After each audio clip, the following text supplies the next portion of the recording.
Bonjour, c'est Delphine, bienvenue sur ma chaîne basée sur le business en général et l'immobilier en particulier. Aujourd'hui, nous allons voir ensemble le déroulement d'une signature chez le notaire.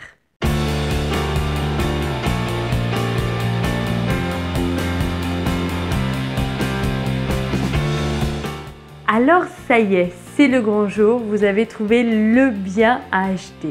Que ce soit pour une résidence principale ou un investissement locatif, c'est toujours un grand jour.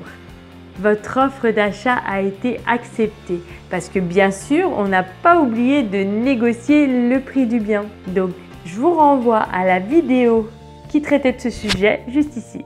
Donc maintenant, il est temps pour vous de prendre rendez-vous chez le notaire. Pourquoi on va aller chez le notaire? Eh bien, nous allons nous y rendre pour signer un compromis de vente. Un compromis de vente est une promesse de vente qui formalise l'accord entre le vendeur d'un côté et l'acquéreur de l'autre. Dans le compromis de vente, le vendeur s'engage à vendre et l'acquéreur s'engage à acheter le bien, sous réserve de conditions suspensives notifiées au contrat. Les conditions suspensives sont des conditions à remplir impérativement pour pouvoir poursuivre le projet. Si l'une d'elles n'est pas remplie, le contrat ne pourra pas aller au bout. Alors, les conditions suspensives classiques sont l'obtention d'un prêt, par exemple. Dans pratiquement tous les compromis signés chez le notaire, il y a cette clause-là. Donc, ça indique que pour pouvoir poursuivre l'achat, l'acquéreur doit pouvoir obtenir au préalable un prêt à la banque. Si cette condition n'est pas remplie, évidemment, l'acheteur ne peut du coup pas acheter le bien et donc le compromis est caduc. Dans le cas des constructions, on a aussi les conditions suspensives d'obtention du permis de construire. Ce qui veut dire que si demain le permis de construire que les acquéreurs ont déposé sur le terrain qu'ils doivent acheter est refusé par les autorités compétentes, eh bien le compromis est aussi caduc. Les parties donc peuvent par exemple décider entre elles d'une date de signature. Alors ça se fait beaucoup dans le cas où les vendeurs construisent une maison, donc c'est des délais un petit peu longs la construction, faut compter une année. Donc quand les gens vendent leur maison où ils habitent actuellement, et ben parfois ils arrivent à mettre des conditions suspensives de date, c'est-à-dire qu'ils disent oui, je vends ma maison à cette personne-là, par contre je ne signerai pas l'acte authentique, donc la vente définitive de la maison, avant telle date qui correspond souvent, même toujours, à la date de livraison de la maison qui est à construire. L'acquéreur peut aussi, par exemple, décider d'inclure une clause particulière en cas de travaux effectués par le vendeur, par exemple. L'acquéreur demandera à ce qu'il apparaisse sur le contrat les travaux que doivent effectuer le vendeur avant la vente. Effectivement, l'acquéreur peut aussi mettre par exemple une clause en disant ben voilà, moi j'achète mais sous condition que le vendeur change bien les fenêtres et les mettre en PVC double vitrage par exemple, comme il était conclu entre nous. Ou ça peut être des travaux bien sûr un petit peu moins gros, comme par exemple la mise aux normes de la terre pour l'électricité. Enfin voilà, dans le compromis de vente, vraiment c'est là où on met vraiment à plat les accords qui ont été passés entre vendeurs et acquéreurs de manière verbale, voire écrite sur une proposition d'achat, mais voilà, là c'est vraiment authentifié par un notaire. Il faut savoir que signer un compromis, ça ne se fait pas comme ça. Effectivement, il va falloir donner à votre notaire un certain nombre de documents, que ce soit du côté acquéreur ou vendeur. Vous pourrez constater qu'il va avoir vraiment beaucoup de documents annexés au contrat initial. Il va y avoir les diagnostics, donc le diagnostic électrique, le diagnostic du plomb, de l'amiante. Alors bien évidemment, le nombre de diagnostics que vous devrez faire vont dépendre de la date de construction de votre bien. Il va y avoir aussi tous les documents relatifs à la copropriété, si vous achetez un bien en copropriété. Le notaire demandera au vendeur de fournir bien évidemment son acte de propriété et l'acquéreur, lui, devra fournir au notaire une simulation de prêt où il y aura précisé notamment l'apport personnel, la durée du prêt et les mensualités. Lors de la signature du compromis, le notaire va vous demander un dépôt de garantie.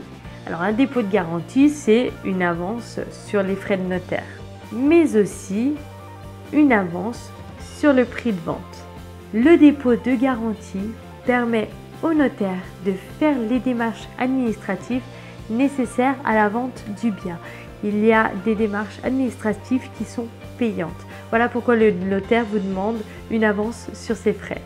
Le notaire demande aussi très souvent une avance sur le prix de vente. Alors là, c'est plutôt pour protéger le vendeur dans le cas où les acquéreurs ne poursuivraient pas le contrat de manière abusive. Alors, ne poursuivront pas le contrat de manière abusive, j'entends si toutes les clauses suspensives sont remplies et que malgré tout, l'acquéreur a changé d'avis et décide de ne plus signer la vente. Donc ça peut évidemment arriver, et dans ce cas-là, les vendeurs reçoivent donc cette indemnité qui a été versée au préalable. Sachez quand même que le montant de cette avance peut être négocié. Je vous conseille vraiment de le faire tout de suite avant la signature du compromis. Notamment dans le cadre d'un financement à 110%, ça peut paraître compliqué d'avancer cette somme. Alors sachez quand même que l'avance sur les frais de notaire, vous serez obligé de la verser car encore une fois, certaines démarches sont payantes et donc les notaires vous demanderont l'avance.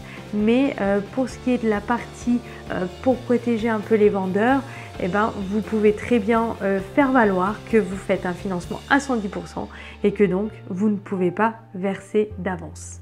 Malgré tout, veillez à le faire avant la signature du compromis, comme ça les choses sont déjà claires, nettes et précises du départ. Une fois cet acte, donc le compromis de vente signé, il va s'écouler au moins 3 mois avant que vous puissiez réellement signer la signature d'achat de votre bien. Si le délai est si long, c'est parce que le notaire a plein de choses à faire dans ce laps de temps. Il doit déjà purger les délais de préemption. Alors, purger les délais, ça veut simplement dire que le notaire doit prévenir un certain nombre d'organismes de la vente du bien. Alors, la mairie déjà, ou par exemple, quand on est en campagne, la SAFER. Il faut savoir que ces organismes-là ont un certain temps pour répondre. Donc lorsqu'il y a une vente sur sa commune, la mairie est bien évidemment avertie. La mairie peut très bien dire, bien sûr la vente peut avoir lieu, par contre moi j'ai besoin d'un petit morceau de terrain pour élargir la route par exemple. Et donc la mairie exerce son droit de préemption pour par exemple 1 mètre de terrain pour lui permettre d'élargir la route. Alors les choses sont un petit peu plus complexes que ça, j'essaye de vous les décrire de manière simple parce que je pense qu'il n'y a pas besoin de rentrer sur le détail, mais voilà, sachez que la mairie peut avoir son mot à dire lorsque vous achetez un bien. Je vous ai aussi parlé de la SAFER. Alors la SAFER, qu'est-ce que c'est? C'est tout simplement un organisme qui est là pour regarder s'il est bien préservé les droits des agriculteurs dans sa forme globale, donc ça peut être des élevages, etc. Donc c'est vrai que la SAFER intervient beaucoup quand il y a notamment du terrain agricole dans les propriétés vendues. Encore une fois, la SAFER c'est quelque chose de bien plus complexe que ça, mais voilà, je vous l'explique de façon très simple. Si bien évidemment vous vous trouvez sur un lieu rural, je pense que ça doit se faire quand même beaucoup moins en ville. Le notaire demande aussi beaucoup de documents durant ce laps de temps. Il demande le certificat d'urbanisme du bien pour s'assurer notamment qu'il n'y a pas de servitude. Alors il peut y avoir plusieurs sortes de servitudes sur un bien. Il peut avoir par exemple la classique du servitude de passage, tout le monde la connaît celle-là.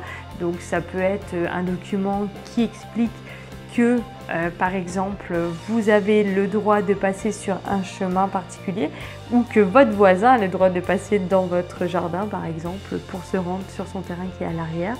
Ça peut être une servitude de survol, par exemple, par rapport aux aéroports ou aux petits aérodromes aussi. Enfin bon, il y a plusieurs servitudes qui peuvent être possibles. Donc, le notaire demande le certificat d'urbanisme pour justement savoir si oui ou non le bien est greffé de servitude et pouvoir bien évidemment en informer l'acquéreur. Encore une fois, je vous précise bien que les servitudes, c'est quelque chose de plus complexe que ça. Là, vraiment, je survole le sujet pour vous expliquer vraiment d'une manière générale le rôle du notaire dans la vente. Le notaire demande aussi les actes de naissance des vendeurs, des acquéreurs, etc. Enfin bon, vous voyez, le notaire demande quand même pas mal de documents et c'est vrai que tout ça est quand même assez long à mettre en place, ce qui explique le temps qu'il y a entre une signature de compromis et la réitération de l'acte authentique. On y vient, l'acte authentique. Ça y est, c'est le grand jour, vous signez enfin l'acte authentique. Vous allez pouvoir être propriétaire de votre nouveau bien. L'acte authentique est vraiment le contrat qui va matérialiser le transfert de propriété du vendeur à l'acquéreur. Le vendeur va remettre physiquement les clés à l'acquéreur et l'acquéreur, lui, va payer le bien. Alors, il est évident que l'acquéreur ne va pas payer le bien en liquide comme ça. Ça va être sa banque avec laquelle il a contracté le prêt qui va faire directement un virement sur le compte du notaire, alors quelques jours avant la date prévue de signature.